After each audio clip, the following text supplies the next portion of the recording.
Tidak ada yang sudi menolong saya. Tidak ada yang datang. Saya dilupakan. Sudah berapa lama saya di sini? Tidak tahu. Sudah berapa lama saya disiksa macam binatang? Saya juga tidak tahu. Apa saya binatang?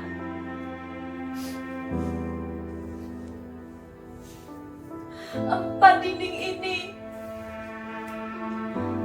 hanya ada satu jendela jeruji besi jauh di atas sana. Tembok yang tebal. Tidak ada perabotan. Hanya ada tikar dan bantal. Tidak ada selimut.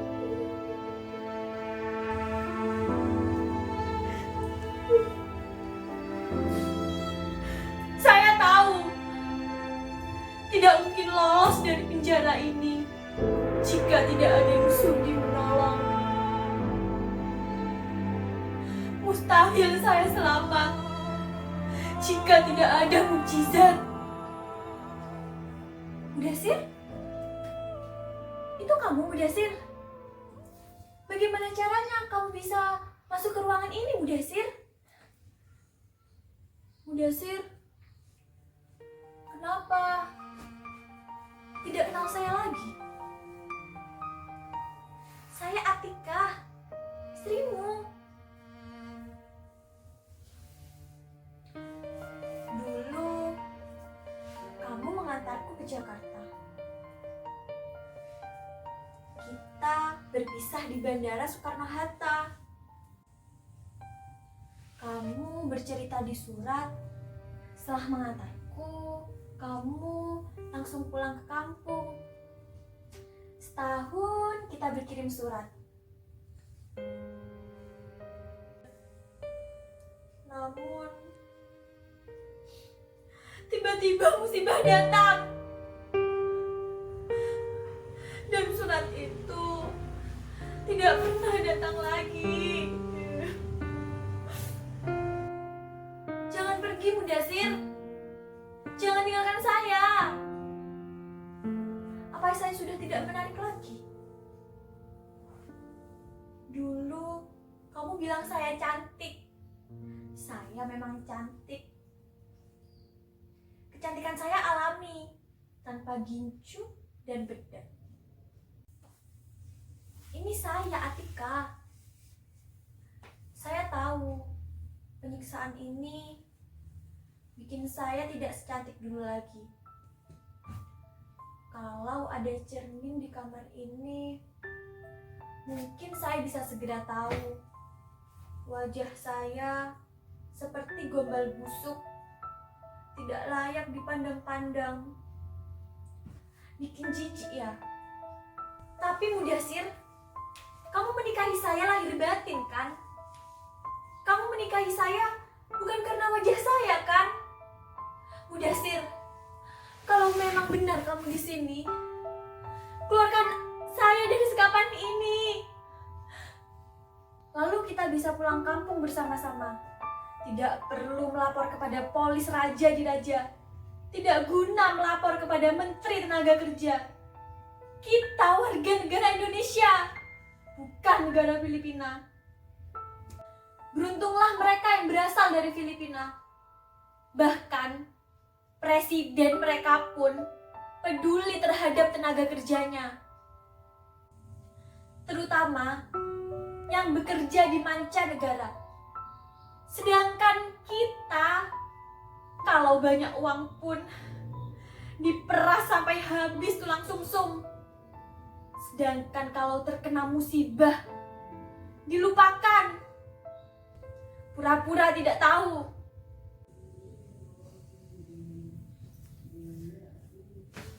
Mudasir, ini kenyataan. Kita binatang penghasil devisa negara. Sebutan pahlawan hanya slogan. bukan kenyataan. Cuma hayalan para birokrat yang baru menduduki kursi jabatan agar kelihatan bekerja di mata atasan dan disebut punya kesetiakawanan terhadap sesama negara. Sudahlah Mudasir, bicara tentang kekacauan TKW seperti saya selalu bikin dada saya seketika sesak. Lebih sesak lagi dada kita, karena kenyataan yang terang benderang itu tidak pernah diakui sebagai kenyataan. Mengapa? Karena mereka malas menanganinya. Tidak sudi tangan kotor dan energi dihamburkan. Kenyataannya, para pejabat kita sering jadi bahan tertawaan diplomat-diplomat asing karena dianggap malas dan bodoh, tapi sok pintar. Problem bahasa pun jadi hambatan. Mudasir, kemarilah agar kita dapat saling menyentuh. Mengapa tetap berdiri di sudut itu? Disitulah tempat saya buang air besar dan kecil. Di tempat ini tidak ada WC. Ini hanya sebuah kamar.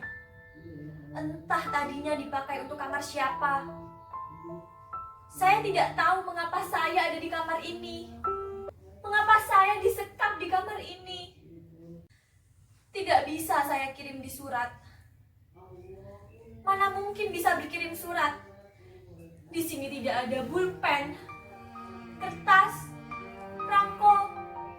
Di sini tidak ada apa-apa. Terang kalau siang karena matahari. Kalau malam, gelap, pekat. Saya tersiksa, Mudasir. Saya tersiksa. Kenapa tidak menolong? Lihat bekas luka di sekujur badan. Sebelum dicobloskan ke kamar ini, saya dipukuli. Seluruh majikan saya memukuli saya. Pipi, dahi, kepala, punggung, dan seluruh anggota badan saya menjadi bulan-bulanan mereka. Mereka memukuli saya dengan tangan, dengan kaki, dengan tongkat. Saya dilempar ke sana kemari seperti bola. Saya disepak. Saya tidak bisa membela diri.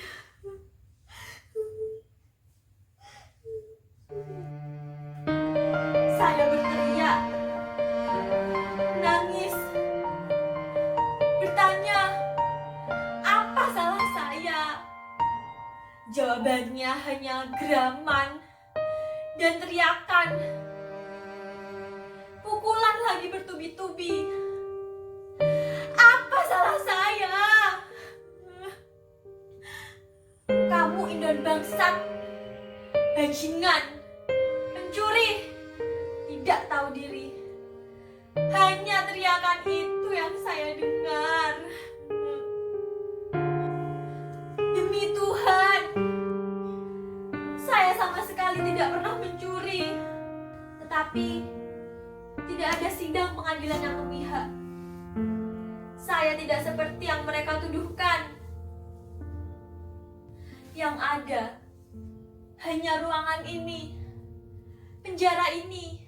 Saya dipukuli, kepala saya ditutupi karung.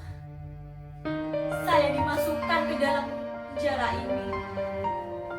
Sebelum pintu dikunci, karung mereka buka, dan ternyata saya di sini, di kamar ini.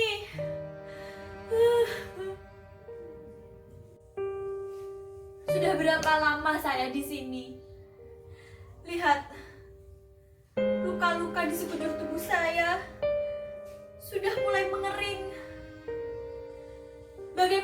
saya bisa bertahan. Mereka ngasih makan saya sehari sekali. Saya makan dan minum dengan piring dan gelas kotor. Mudasir, kamu tidak akan bisa membayangkan perlakuan apa yang sudah saya terima selama ini. Saya lebih pantas disebut anjing. Saya tidak dianggap sebagai manusia. Kekuatan hukum nampaknya tidak berdaya dalam hal ini, sebab aparatnya lebih sering pilih kasih. Mana mungkin mereka membela saya yang anjing, indon lagi. Tapi Mudasir, demi Tuhan, saya bekerja. Saya menerima upah karena saya bekerja. Saya bukan pemalas. Saya bangun sebelum subuh. Saya membersihkan rumah sebesar ini. Saya mencuci, mengepel. Saya memasak. Pekerjaan itu, Mudasir, selesai jam 9 malam. Dan itu tidak selalu begitu. Jika ada tamu, Mudasir, saya harus menyiapkan masakan untuk tamu itu. Tapi tak apa, semua saya lakoni dengan gembira dan ikhlas. Saya tahu diri sebagai pelayan yang datang dari tanah seberang. Saya tidak berani menuntut macam-macam. Suatu malam, pada bulan ke-13, majikan lelaki mendatangi saya. Dia nampak mabuk. Waktu itu pukul 11 malam. Nona majikan dan anak-anaknya menginap di rumah famili di luar kota. Jadi hanya kami berdua di rumah ini. Dia masuk kamar, menutup pintu, duduk di pinggir ranjang, dan menatap saya dengan diam. Buru-buru saya duduk di kepala ranjang dan balas menatap dia dengan heran. Saya mulai ketakutan. Keringat mengucur deras. Kemudian ia berbaring dan dengan isyarat tangan dia menyuruh saya berbaring di sampingnya. Saya menggelengkan kepala, tubuh gemeteran, dan dia melotot. Dia kembali memberikan isyarat supaya saya tidur di sebelahnya. Saya tetap menggeleng dan duduk meringkuk dengan waspada. Dia bangkit. Saya pikir dia sudah siap menerkam saya. Saya sudah waspada dan menatap saya dengan mata menyala.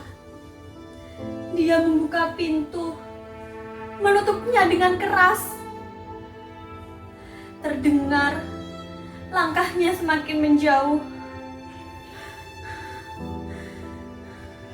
Saya menghela nafas dengan panjang dan saya menangis. Saya bersyukur kepada Tuhan karena pada malam itu tidak terjadi apa-apa kepada saya. Saya menutup pintu dan menguncinya dari dalam. Saya menangis sampai subuh. Mudasir, itulah kesalahan saya. Mengapa saya menolak hajat majikan itu? Itu makanya saya ditendangi, dipukuli, disiksa macam begini. Pada bulan ke-15, keadaan masih berjalan lancar. Namun, pada bulan ke-16, majikan saya mulai mengeluh kehilangan uang. Siapa lagi yang dituduh kalau bukan saya? Saya pelayan miskin, kotor, indon lagi, setara dengan anjing. Pukulan-pukulan dan tamparan saya terima dari nyonya majikan saya. dan kadang dari anak lelakinya. Saya diam saja. Saya tidak mau mengakui sebagai pencuri, karena saya memang bukan pencuri. Saya rajin sembahyang. Saya selalu ingat surga dan neraka. Saya takut hukum akhirat. Saya selalu ingat hukum sebab dan akibat. Pada bulan ke-16, itulah nasib saya. Anak lelaki mengaku kehilangan uang. Begitu juga anak perempuannya mengaku kehilangan uang. Lalu, majikan laki-laki kembali mengaku kehilangan uang. Dan saat itu, jumlahnya makin banyak. Dan saya dikambing hitamkan. Tapi sesungguhnya, ada apa dengan majikan saya? Ada apa dengan mereka? Dalam tempo pendek, mereka jadi bangsa yang kaya raya. Jadi, tak perlu belajar dari Indonesia. Mereka jauh lebih maju. Lalu, mereka menanam modal di mana-mana. Tapi, pekerjaan kasar bukanlah bagian dari bangsa ini. Para imigranlah yang mengerjakannya. Sukses bertubi-tubi bikin percaya diri mereka semakin besar. Lahir orang-orang pintar, diplomat besar. Tapi mereka sadar mereka tidak memiliki kesenian dan kebudayaan asli. Semua bersumber dari negeri tetangganya, Indonesia. Namun dengan uang, mereka merengkut semua para seniman. Tugasnya menciptakan kesenian-kesenian baru agar kesenian itu berasal dari tanah mereka sendiri. Tak puas dengan itu, mereka nekat mencuri flora, fauna, kesenian. Semuanya dengan sangat yakin diakui sebagai milik mereka. Dan sekarang mereka seperti orang kaya baru yang yakin membeli semua apa saja. Mereka tak lagi takut kepada hukum. Bukankah yang mampu membuka mulut mereka adalah hukum? Mudasir, kenapa diam saja? Kamu tidak percaya cerita saya? Demi Tuhan, saya masih suci. Tidak ada lelaki lain yang berani menyentuh kehormatan saya. Dan jika itu terjadi, saya akan bunuh diri. Dan saya akan membunuh orang. Jangan pergi. Jangan menghilang. Saya butuh kamu. Tidak penting nyata ataupun tidak. Jangan pergi. Saya butuh kamu. Meski kamu tidak nyata, kamulah satu-satunya harapan saya. Saya tahu kamu marah kepada saya karena baru saja kita menikah 3 bulan dan saya harus meninggalkan kamu pergi bekerja di negeri ini. Tapi itulah rencana saya. Saya mengumpulkan modal hidup agar kita tidak sengsara. Saya berharap kamu memahami. Mudasir, bagaimana Mak dan Bapak? Encok Bapak sudah sembuh. Saya pernah kirim uang, begitu besar jumlahnya. Mungkin uang itu cukup untuk berobat Bapak. Mudasir, kamu dengar? Ada langkah orang menuju ke sini. Tunggu sebentar. Apa ada orang di situ? Tolong saya. Berhenti. Jangan pergi. Saya di sini. Ada perempuan di sini. Tolong saya. Tidak ada yang sudi menolong saya. Saya dilupakan.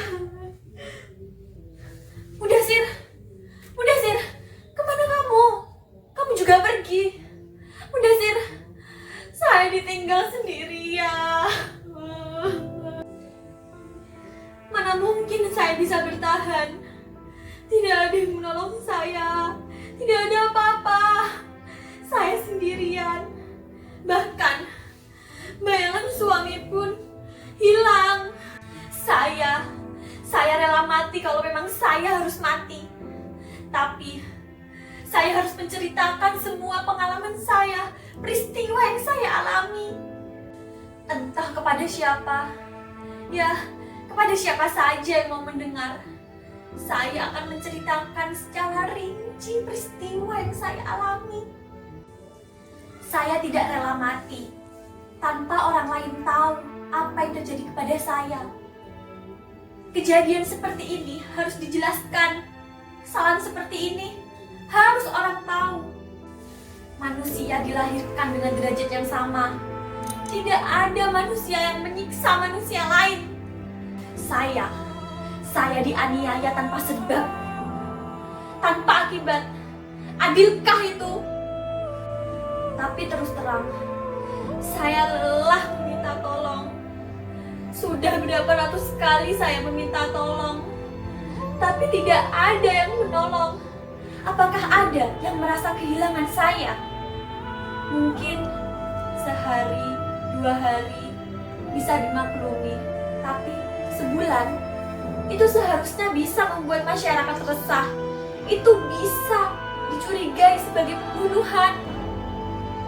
Pembunuhan. Apa yang saya alami bukan pembunuhan tubuh, tapi pembunuhan mental. Pembunuhan politik. Kita berkali-kali dianggap sebagai binatang, tidak punya wibawa. Mengapa?